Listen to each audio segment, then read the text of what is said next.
Our next speaker is presented by Dr. Marco Pritoni. Marco is a research scientist at Lawrence Berkeley National Lab, where he conducts research in the area of advanced controls, data-driven modeling, and data analytics applied to buildings.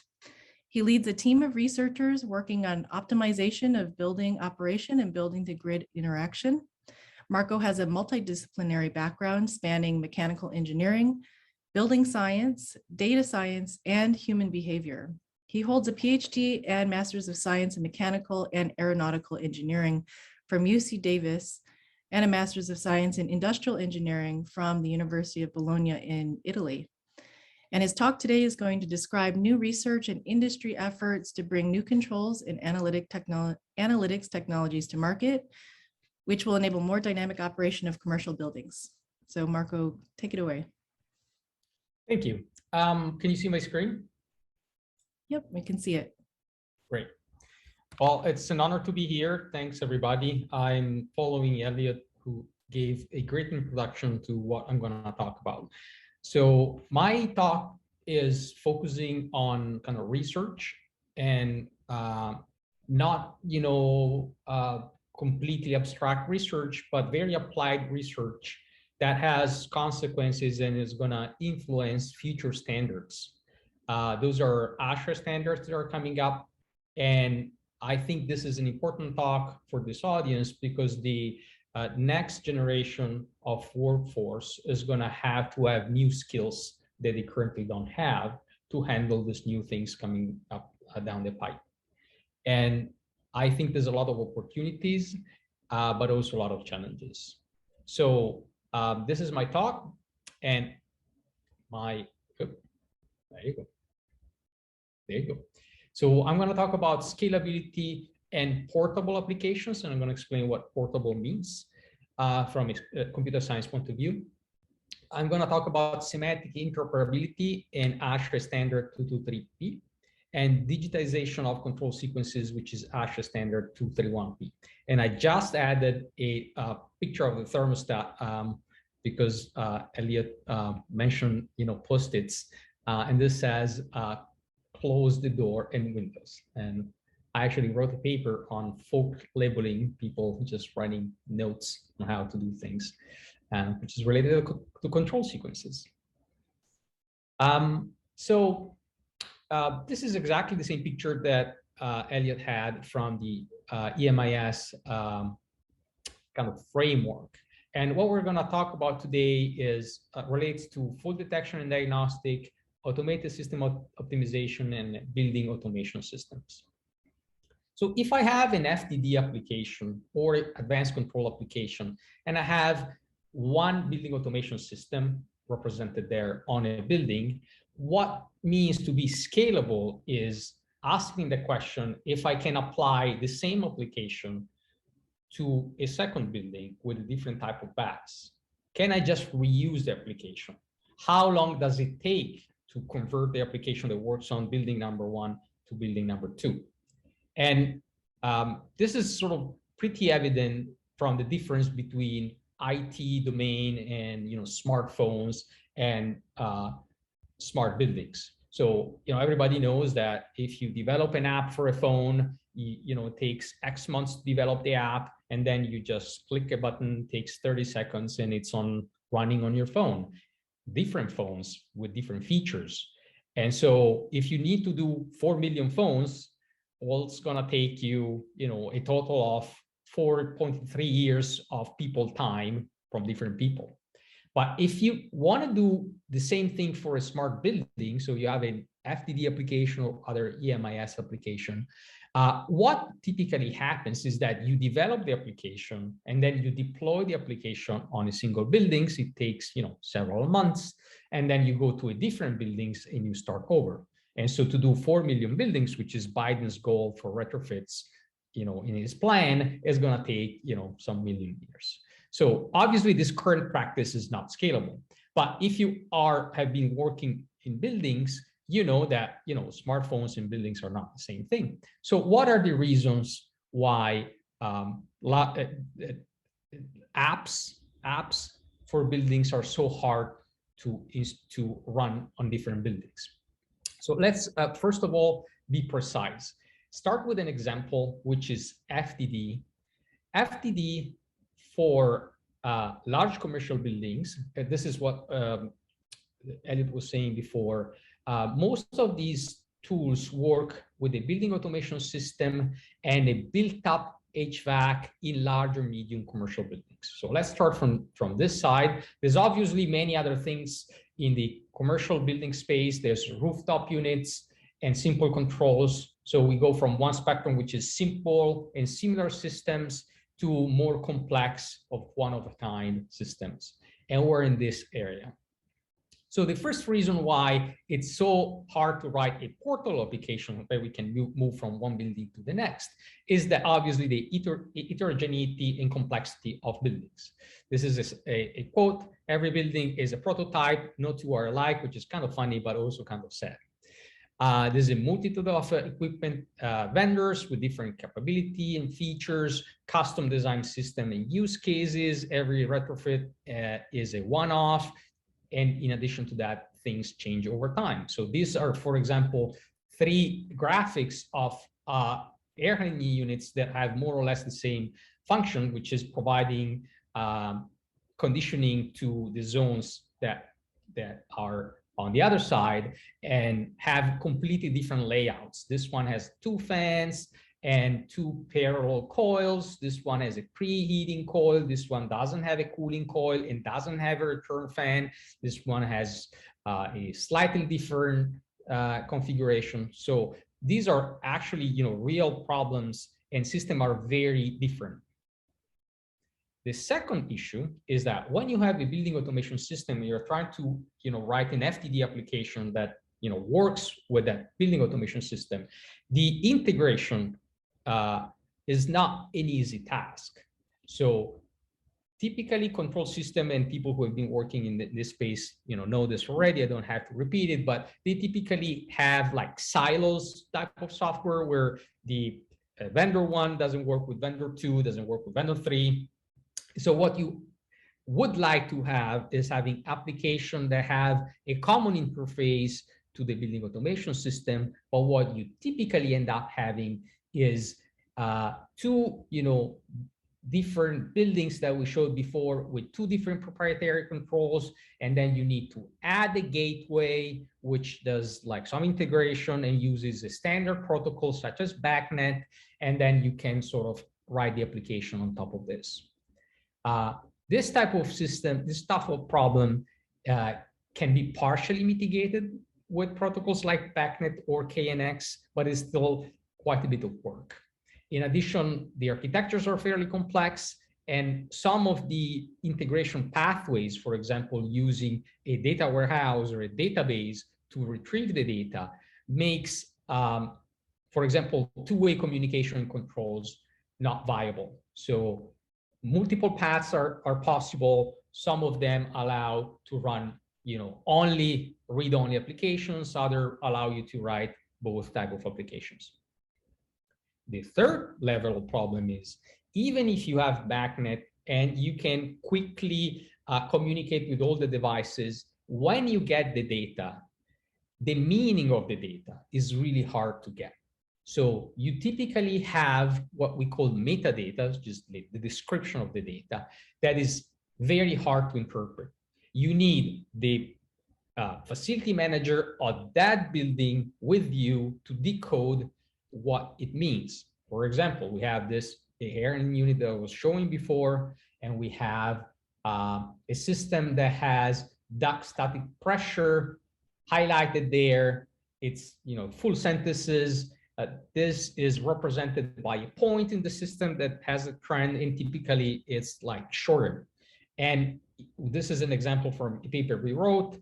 We pick the same sensor in 3 different buildings, 2 of which have the same building automation systems. And we found about 18 different ways the same type of sensor is described in the building. So in addition to this, you kind of had to decode these labels or point names one by one. And what happens in this installation may be completely different from what happens in this installation. And even in the same buildings, maybe two different people wrote those point names in two different periods. Maybe one was an extension of the building, and there's absolutely no consistency. This type of problem is called lack of semantic interoperability, where semantic means the meaning of the data. An additional problem is when you have to write an FDD application, you really need to know to write rules that are based on the operation of the buildings. You really need to know what the control sequence means. If you're doing a reset, if you're doing some kind of advanced control, you really need to understand that.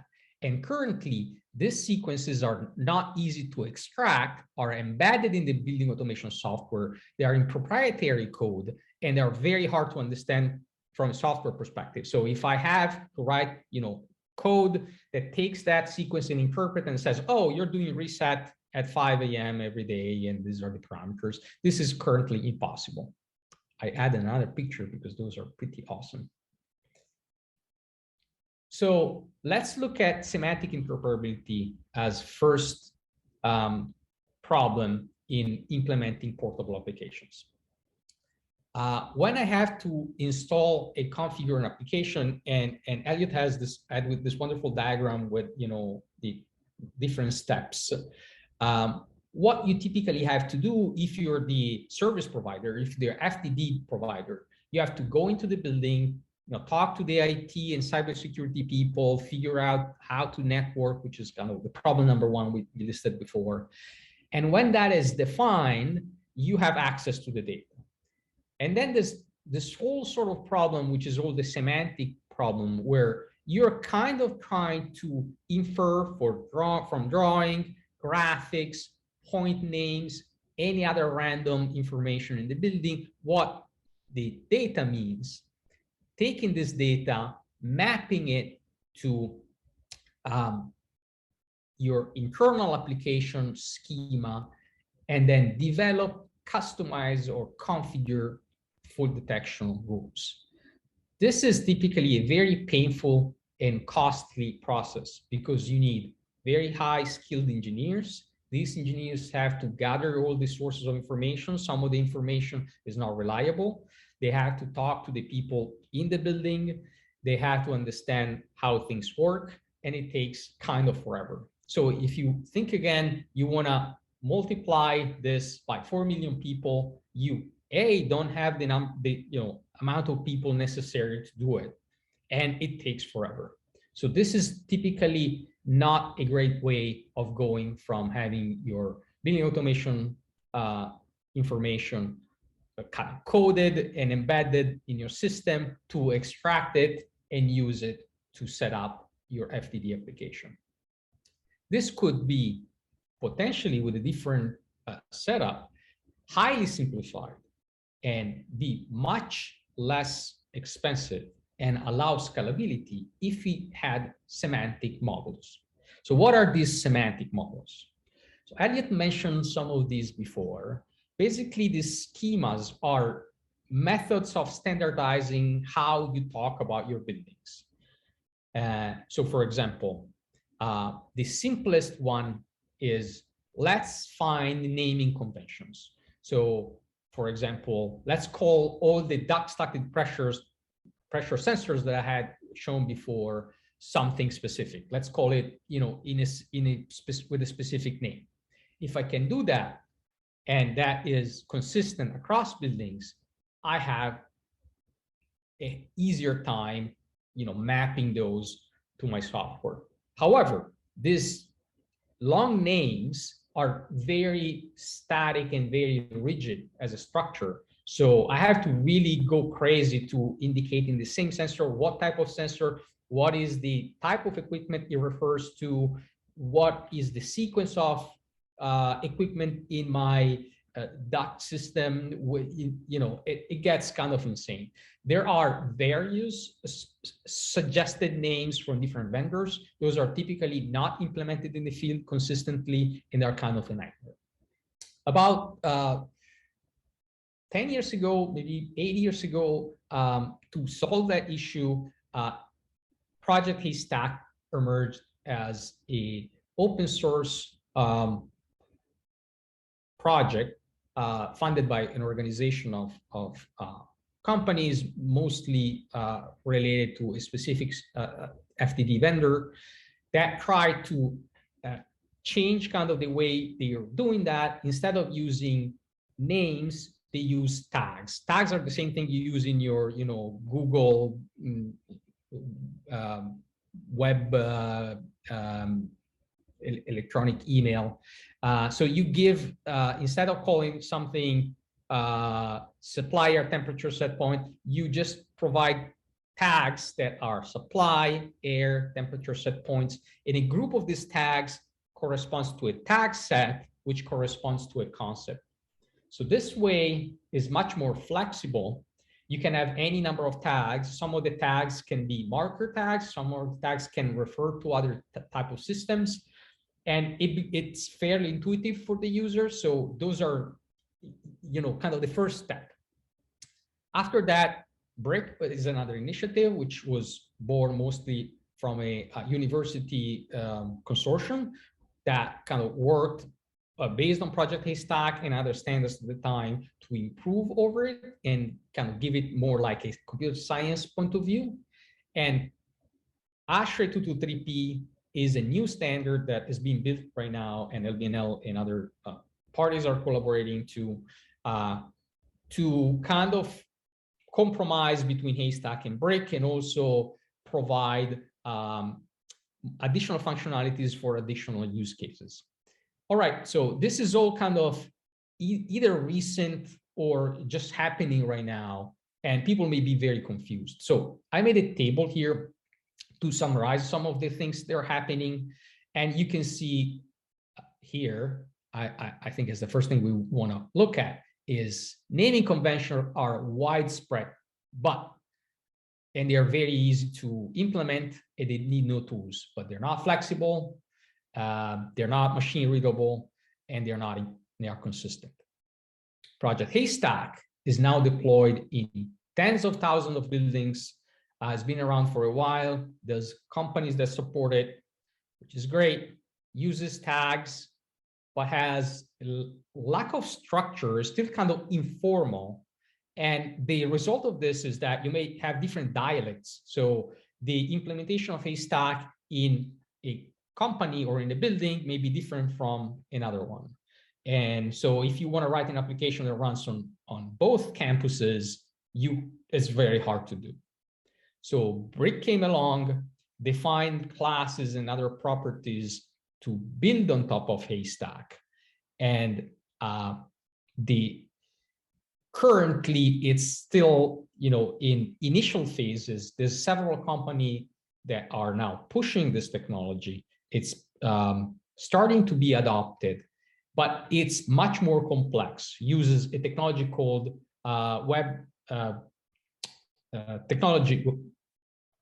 semantic web technology, and requires the very complex tools that are currently not very user-friendly.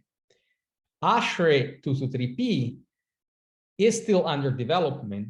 So if you go out, you can't buy a system that runs with ASHRAE 223P. You can probably barely buy a system that works with Brick.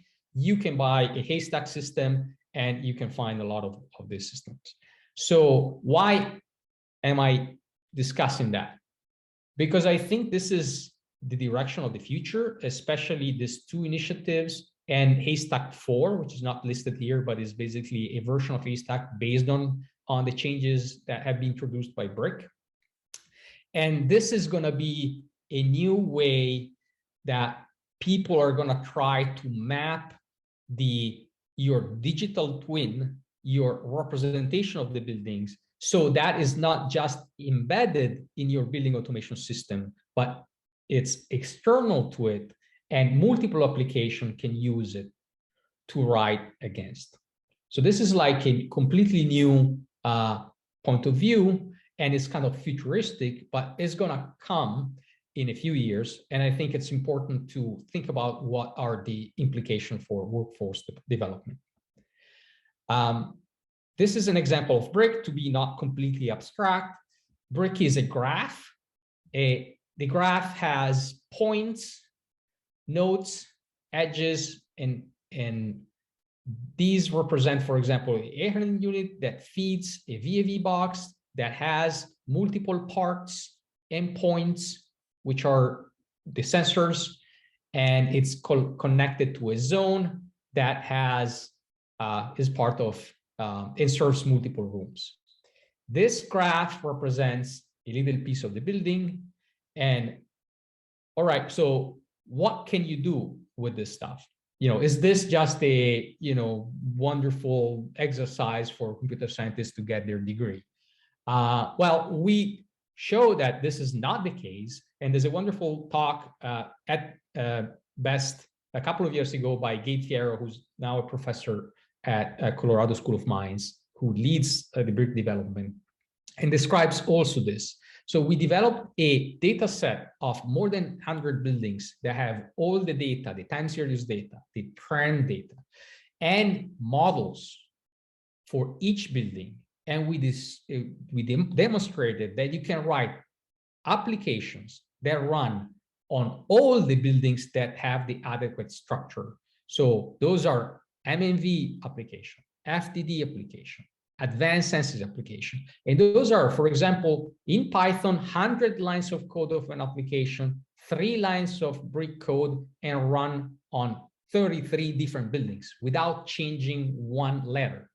So this is a very powerful way of doing things in the future. And it's the same way that sort of computer scientists think about, IoT devices and other systems. They're, if you want, less complex than buildings, but more developed like in an architecture that looks more like computer science architecture in the internet, where abstraction is an important idea. So you want to abstract things and apply your rules, your code, your application to these abstractions, because they can then deploy on multiple buildings. So, all right, I talked, 20 minutes about this, why should you care? And I think that it's important to know that FDD and other EMIS are likely to gain traction in the market. And as Elliot was saying before, we need to think about training for the future generation. Facility staff has to become proficient. Contractors and service providers need to learn about these tools. We need to develop education for the new generation of people who are going to work on this, and think about the skills needed. Is, for example, how much of computer knowledge do you need? Do you need, some networking? Do you need some coding? Are still going to do things with interfaces? When I was a kid, Excel was the, best tool for engineers. You couldn't be an engineer without knowing Excel. And I feel like the next generation is like, you will need to learn a little bit of coding and computer stuff, a little bit more beyond Excel to do things. And, maybe this is excessive for, technicians, but technicians will have to interface with systems that are more computerized and more complex. At the same time, semantic models, same thing, can potentially reduce cost for owners, facility managers, and service providers. How? Well, now you can say, this is my model. I send a bid to write an application for this model. The time to implement the application is not 5 months, is 5 days. The costs are going to go down. There's going to be more competition and things are going to be easier. However, we still need to figure out how we're going to manage these things, develop tools, and make sure that these things are going to be integrated with the facility manager processes. As Elliot was saying before, it's very important that these things are not just added on and then they disappear when the consultants go away, but your way of doing RFP, procuring software and other things have to consider and take advantage of these opportunities.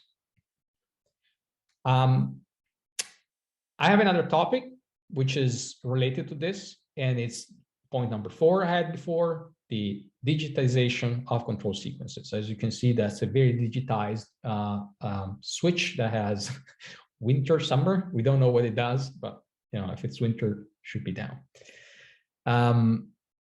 The state of controls, and this was the question that I read before from Jennifer.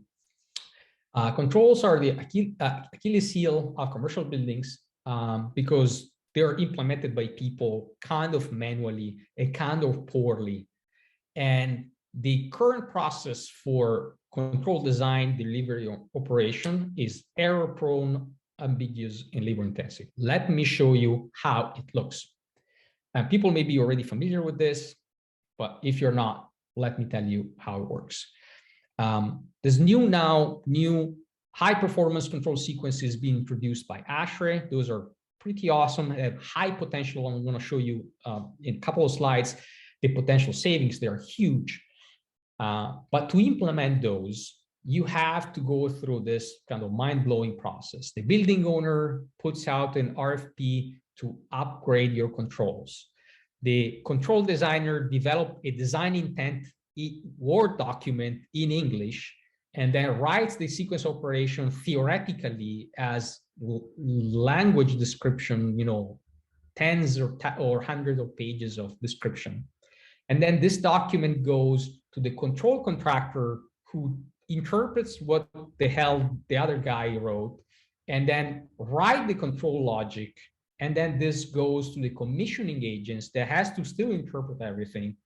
They have to write functional tests, and then it goes to the building operator that had to again interpret what was the intent, written here and modified multiple times, and then adjust the control. At each step, there are possible errors and additional cost being added to the process, and this is really not the best way of doing things. So what we've been working on, this is a project led by Michael Vetter at Lawrence Berkeley Lab, is what's called Open Building Control. It's a new kind of framework to think about digitization of sequences, which is complementary to what I described as semantic interoperability. This is just the description of the sequences. And what it does is it creates a digital executable control specification called CDL that enables to share the Guideline 36 sequences as piece of code. So you go to a library and you say, I want this sequence. You drop it in a menu, and this produces the English document and a reliable description of how things are supposed to be done. This code can be submitted to the control vendor that has a translator and can directly map what the sequence says to what the implementation of the vendor is. That same sequence can be tested either in simulation or in the real building, probably before in simulation, and then in the real building, used by the commissioning agent and compared to what the simulation said. So this is a groundbreaking, completely, mind-blowing new process. And it's still, proof of concept because some of the implementation issues are going to be resolved, and different vendors have slightly different implementations. But this has high potential to the point that this idea was taken by ASHRAE, and they created a standard called 231P that looks at the generalization of this and creating a standard based on this. So these are both effort, the semantic interoperability and this, that are research projects that became basically a couple of years ago, both of them standard process, standard committees, and there's going to be a standard coming out of that. What are the potential of control sequence described in Guideline 36? Huge. This is from simulation, 30% savings. From real tests, which we also participated in, 20 to 50% savings. huge. I also provide all the sources for this data for people who are curious.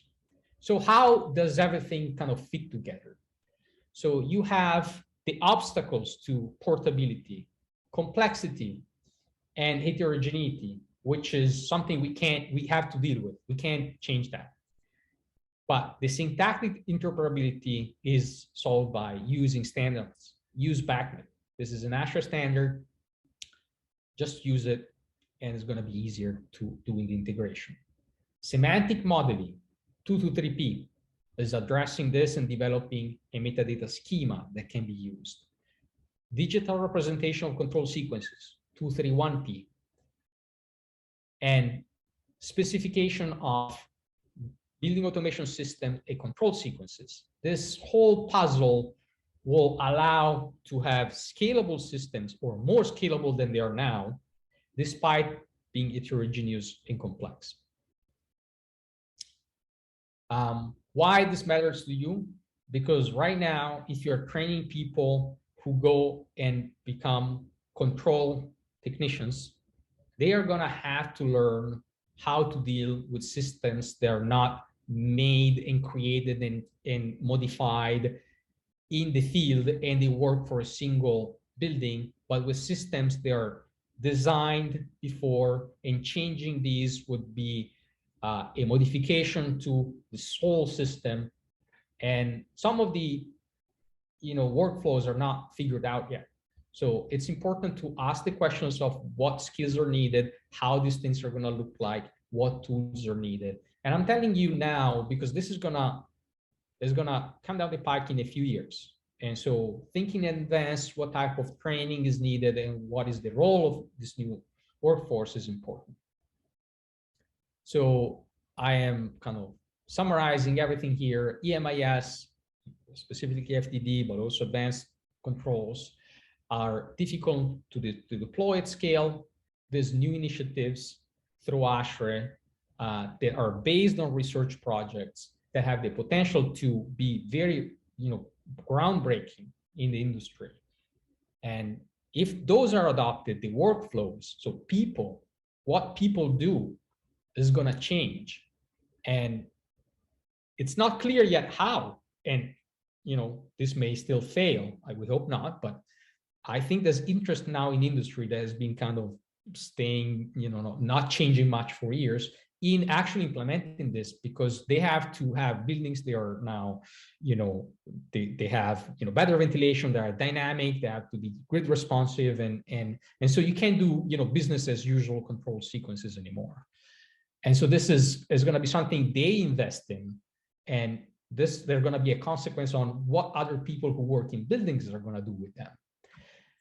Good news is, this is not happening tomorrow. It's not that tomorrow, all the manufacturers are going to come out with products and everybody's going to be without jobs. But what these jobs are going to be in the future is an interesting question. And I think there's potential for new jobs and new skills needed, but we need to think about them. And that concludes my presentation. Thank you.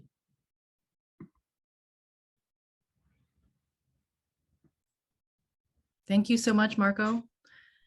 One question has come through so far, which is what happens to standard 36 implementation persistence as sensors drift? And how often will sensor calibration be needed to maintain system optimization? Yeah, I mean, I guess my overall response is FDD and advanced controls have to go hand in hand. So you can't implement good controls if the system is not performing as it's supposed to. So you need to do some kind of retro commissioning, or at least fixes before doing advanced controls. And when you implement advanced controls, you have to do continuous monitoring of the performance to see if things change. So I don't think that controls by itself is the solution, and then you can just walk away and say bye. But you have to kind of use both tools to optimize the sequences.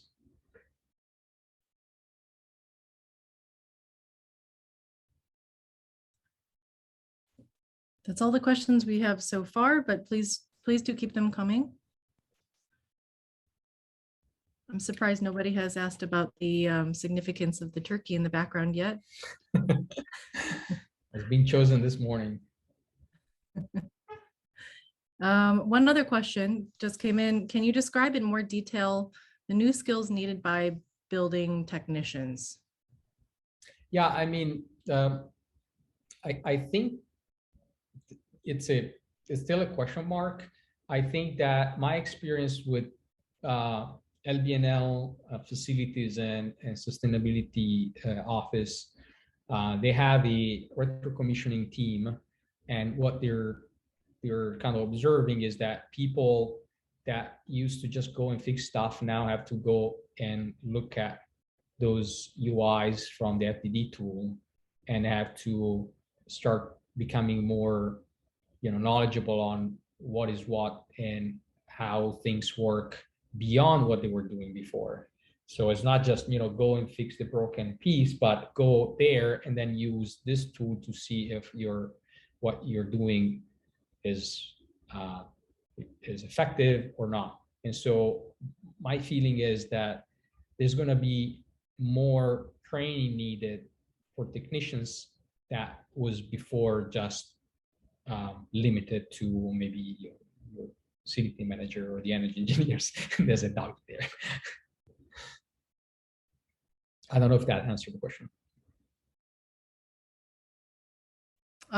If that attendee can follow up, if they need any more detail from that, then please do send it in. Let's see, just want to echo a couple of comments that I'm seeing in chat, which is that both yours and Elliot's presentations are really fantastic. And so thank you so much for taking the time to present these topics and answer your questions today.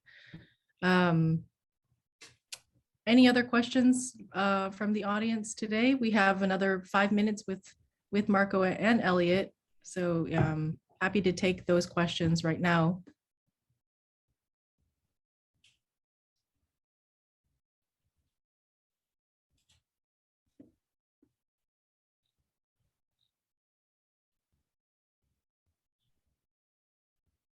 This feels like a classic end of conference, end of session.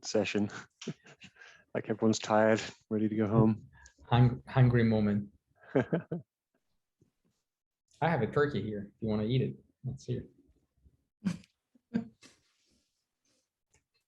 I mean, I have a comment. I think that sort of Elliot's presentation and mine sort of showed two different sides of the same set of tools. So Elliot, I think, focused more on what my perception is on existing tools and how things work right now, and including sort of EMIS that being developed in the last 10 years.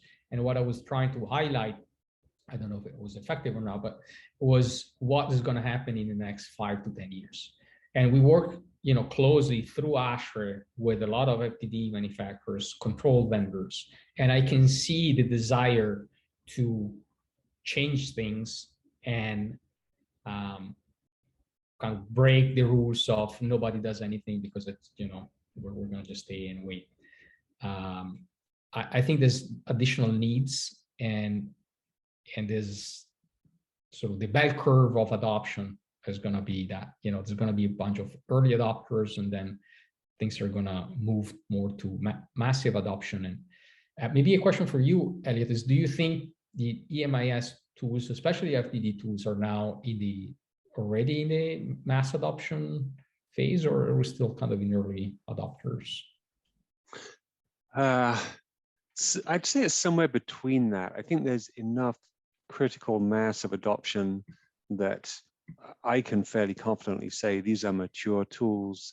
They're easy enough to install, that there are cases out there where some organizations have been using them for a decade or more, that they have been able to actually sustain the operation of these tools, even while their staff have changed. I think these are all signs that these tools are ready for the big time, but I don't think they are there yet. And I think that one of those challenges is what I alluded to at the end of my presentation, where, are they considered as an efficiency measure that needs some kind of discrete justification, or are they considered just as a tool to do the job right?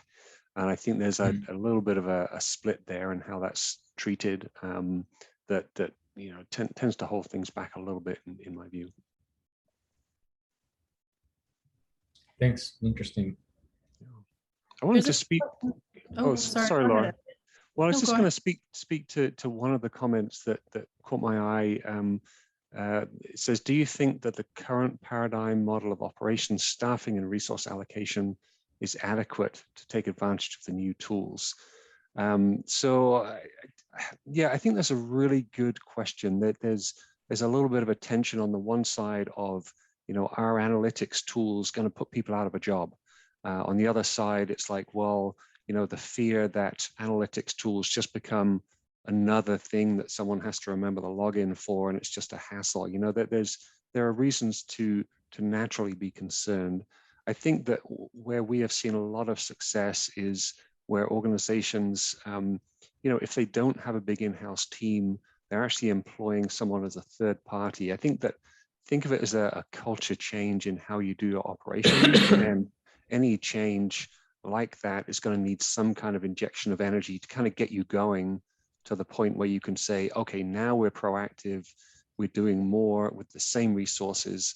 But I think there you have to recognize there's going to be a learning curve, and you may benefit from some external help for a short term to kind of help you manage that organizational change. And then once you've done that, you find that this is just the tool that you use in your weekly technicians meetings. It's not something that is outside of your normal business practices.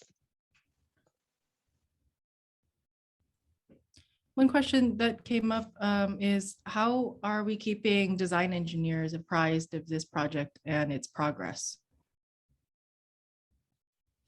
So ASHRAE, I imagine you're talking about the two ASHRAE committees. So those are open. You can join. There's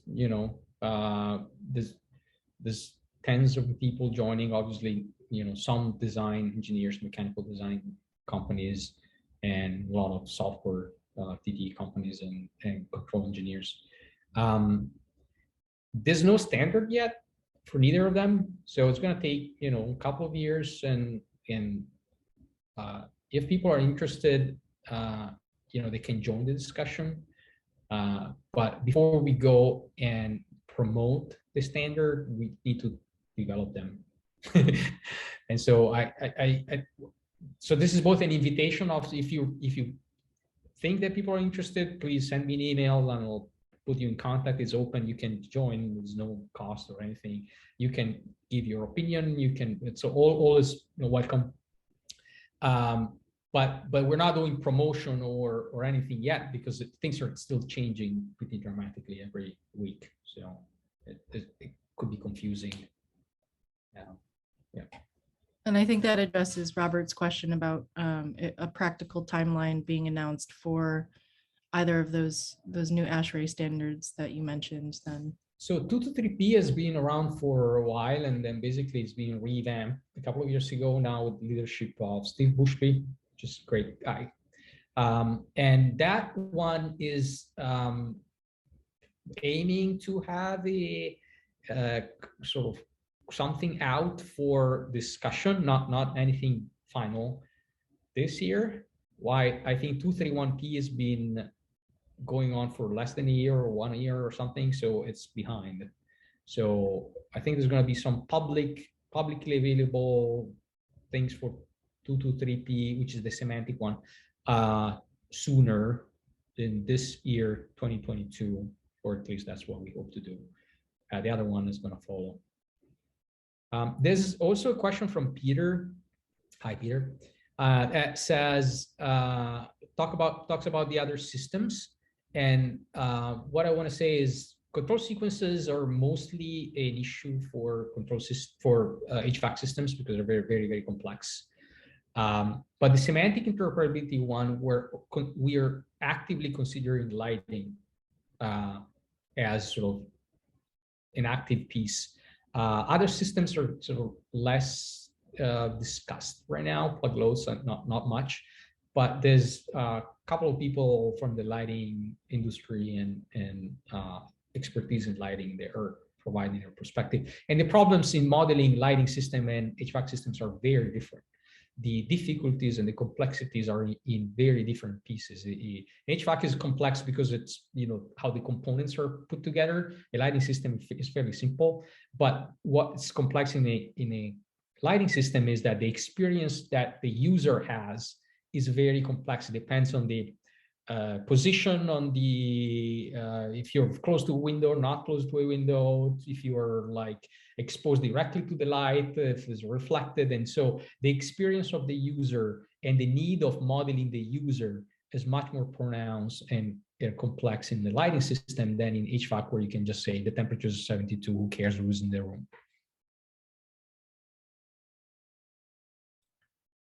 Marco and Elliot, thank you so much for your time. If you have any other questions or comments to our speakers today, please go to the LBNL booth, and we'd be happy to forward those questions over to them. Thank you so much for both of your time and attention today.